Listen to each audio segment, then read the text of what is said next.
इस साल फरवरी 1 को प्रेसिडेंट ट्रंप ने कनाडा और मेक्सिको पे टैक्स यानी लगान लगा दिया। एक बात जिसका प्रेसिडेंट साहब को आइडिया नहीं था वो ये कि कनाडा टैरिफ वॉर स्टार्ट कर देगा। इधर अमेरिका ने 25% टैरिफ लगाया, उधर कनाडा ने भी रिटेलिएट कर दिया। प्रेसिडेंट का कहना था कि ये टैरिफ इसलिए लगाया है ताकि कनाडा से इलीगल इमिग्रेंट्स और इलीगल सब्सटेंस जैसे कि फेंटानिल की क्रॉसिंग बंद हो सके और इसी कंडीशन पे टैरिफ हटाया जाएगा।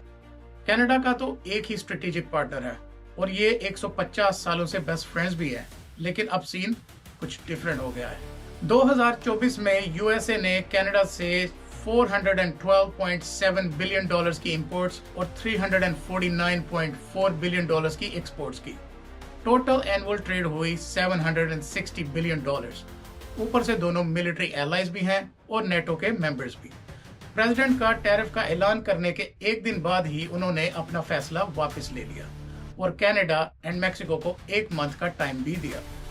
प्राइम मिनिस्टर जस्टिन ट्रूडो ने बॉर्डर सिक्योरिटी पे 1.5 बिलियन डॉलर्स का बजट स्पेंड किया, ऑलमोस्ट 1000 सिक्योरिटी पर्सनल अपॉइंट किए और इलीगल क्रॉसिंग पे काफी ज्यादा हद तक काबू पाया। मगर अमेरिकन प्रेसिडेंट खुश न हुए और मार्च में फिर से टैरिफ का ड्रामा शुरू हो गया। मार्च 4 को कनाडा ने भी टैरिफ खेलना शुरू कर दिया। एक प्रेस कॉन्फ्रेंस में प्राइम मिनिस्टर ने प्रेसिडेंट ट्रंप को सिर्फ डोनाल्ड के नाम से मुखातिब किया।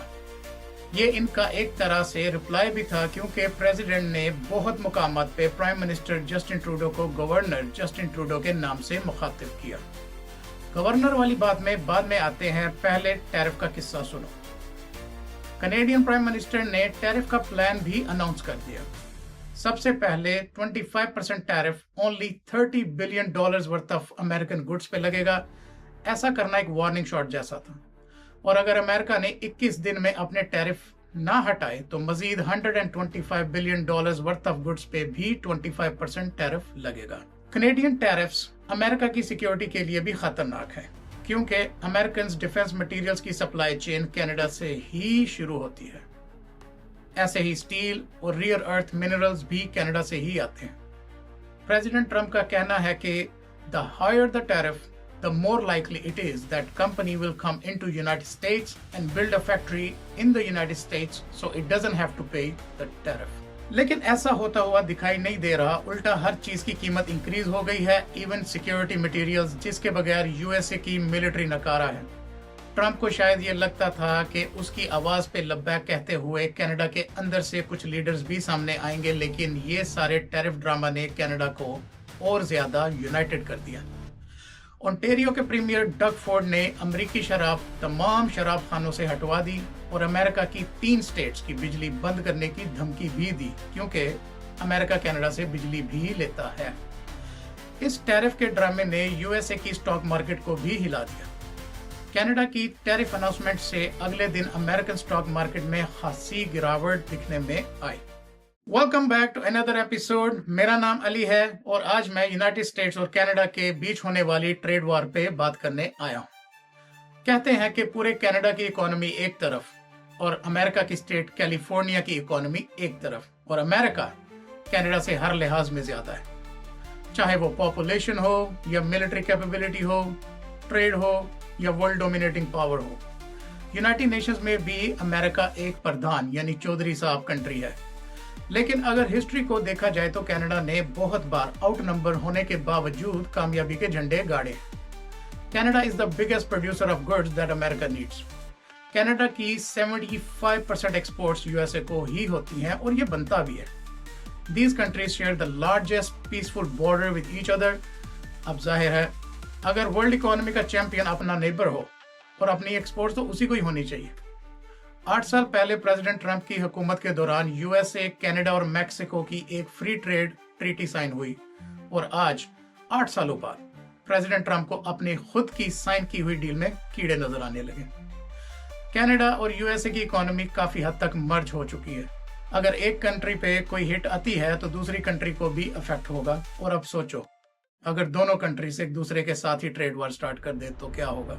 मेरी नजर में ये टैरिफ की धमकी सिर्फ कनाडा को 51st स्टेट बनाने के लिए दी गई है। प्रेसिडेंट ट्रंप ने बहुत बार प्रेस कॉन्फ्रेंस में मेंशन भी किया कि कनाडा को अगर टैरिफ नहीं चाहिए तो यूनाइटेड स्टेट्स ऑफ अमेरिका की 51st स्टेट बनना होगा।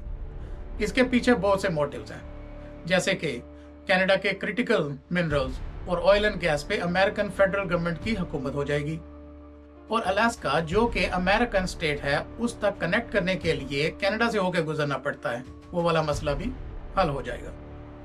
और अमेरिकन राइवल रशिया, उसके आसपास अपनी मिलिट्री बेसेस और मिसाइल लॉन्च पैड्स भी बनाए जा सकते हैं। इसी तरह एक और पॉसिबिलिटी ये भी है कि कनाडा के इलेक्शंस करीब है और कनाडा में अपना पपेट लाने के लिए ये सब ड्रामा रचाया जा रहा है, क्योंकि कनाडा 51st स्टेट नहीं बन सकता।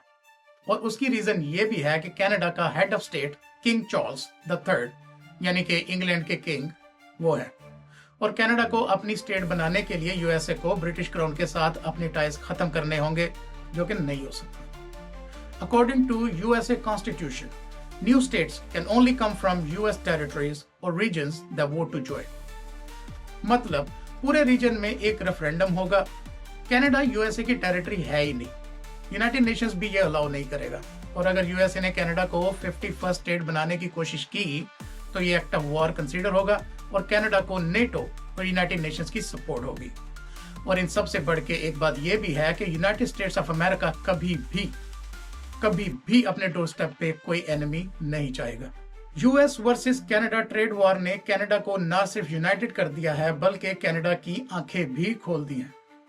अब के बाद कनाडा और ज्यादा स्ट्रेटेजिक डिप्लोमेसी करेगा और अपनी इन्वेस्टमेंट्स प्रॉपर्ली डिस्ट्रीब्यूट रखेगा। There is no doubt Canada में इन्फ्लेशन इंक्रीज होने वाली है। And as a father of 2 Canadians and a husband of 1 Canadian and a friend of countless Canadians, I stand with Canada. I have already chosen Canadian products wherever I go for shopping, grocery shopping, whatever it is. इस country ने मुझे बहुत कुछ दिया है। अब ये वक्त आ गया है कि इस मुश्किल वक्त में मैं भी इस कंट्री को सपोर्ट करूं। So, let's choose Canada over everything. दुआ है कि इस दुनिया में बस विन विन पॉलिसी को ही अप्रिशिएट किया जाए, whether you are a common citizen or somebody who's sitting in an oval shaped office. With that, I'm gonna bounce from now. Until the next video, see you later, alligator.